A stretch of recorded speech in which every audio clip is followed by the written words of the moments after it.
It's the 12 days of author Christmas cards. Let's design your card. This one is incredibly fun because we're going with a Brady Bunch style multi-window card. Now this is designed for people with more than one book, but if you don't have more than one book, you can still do this too. So all you're going to be doing for this one is grabbing your stack of books and you're going to be doing different poses for each of these windows, and we're going to composite them together in Photoshop or in your template.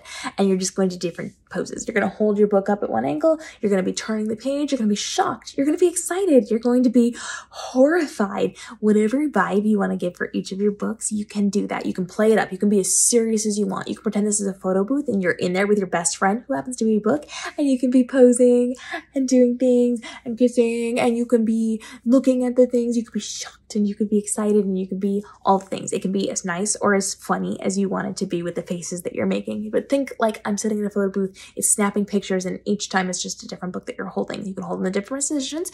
You just want to make sure the covers are out. So when you're holding a book up, cover out to the camera. Backside isn't going to help you sell books. That's just your blurb. Don't have that side out. So you can hold it down, you can hold it up in front of you, you can hold it to the side, you can hold it closed, you can hold it open, all those things. And that way you are going to have different poses with your books. Now, as someone who's a prolific writer, you're going to use the top books that you're going to market, and you can do this in a grid of 4. You can do it in a grid of 6. You can do it in a grid of 9. Don't go more than 9. That makes it really hard to see the cover of the books, right? Whatever works best for you is what you're going to do. You can do different colored backgrounds for this. We've talked about that in other episodes. You can have entirely different backgrounds if you want, but I like the consistency of having like a solid colored background. And then you can either just change up the colors either with the lights that you're using or with Photoshop, which we've talked about in other episodes, or you can just kind of like have some kind of solid color behind you and just keep it consistent. It doesn't matter which one you choose to do, it's going to work for you. And then if you do just like one solid, if it's just like a solid color like this and it's not pretty like the lights, you can then have a fun colored template frame around it. So you are going to do different poses for each of your books, and then you're just going to create your grids, again, 4, 6, 9, and then you're going to be able to create your card, and you're just going to have some kind of really cute Merry Christmas overlay on that as well. Now, if you do not have multiple books to do this with, then you're going to really heavily lean into the photo booth version of this, where you're going to take your one book and you're going to do different faces.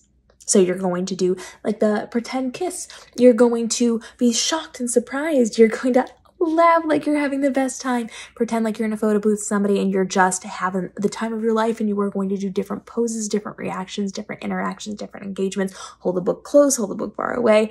You can pretend you're like covering the book's eyes, whatever you want, whatever vibe you're going for. Just, you have to really play up that comedy angle on it if you don't have multiple books to show off.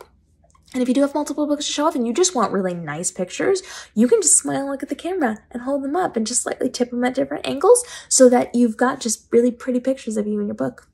And then on social media, you can put this out in 2 different ways. One, as a grid, put it out as that grid in just the little square. It's going to look really cute. And 2, the individual pictures. Now you have 10 social media posts from the one card you're creating. I got you, baby. So you are going to lean into just the classic Merry Christmassy type things for this. You're going to really let the photos speak for themselves. In your caption on social media, you're going to then talk about one thing you love about each of the books you're representing. Or you're going to talk about the different emotions that you are emoting in your images. One bullet point for each window that you've got inside of the template. And that is just going to allow people to see your books through your eyes, how you feel about them, how you're connected to them, some interesting tidbit about each of them, and that's really going to help to give a little bit back to the readers that you already have and kind of entice the readers that haven't met you yet or haven't seen those specific books to maybe check it out for whatever reason. So lean into your marketing on this one. There are 11 other ideas that you can be using as a social media advent calendar leading up to the big reveal of your Christmas card. And of course, in the first episode of this playlist, I show you how to leverage these cards to make more money, to make book sales, to get paid to do these. You can get paid to do this, and I show you in that video, so that'll be linked in the caption down below. Make sure you check those out, follow along for the other 11, and we'll see you in the upcoming episodes as we continue helping you navigate the world of publishing, from your writing to your publishing to your marketing, to make this your most profitable year ever. We'll see you then.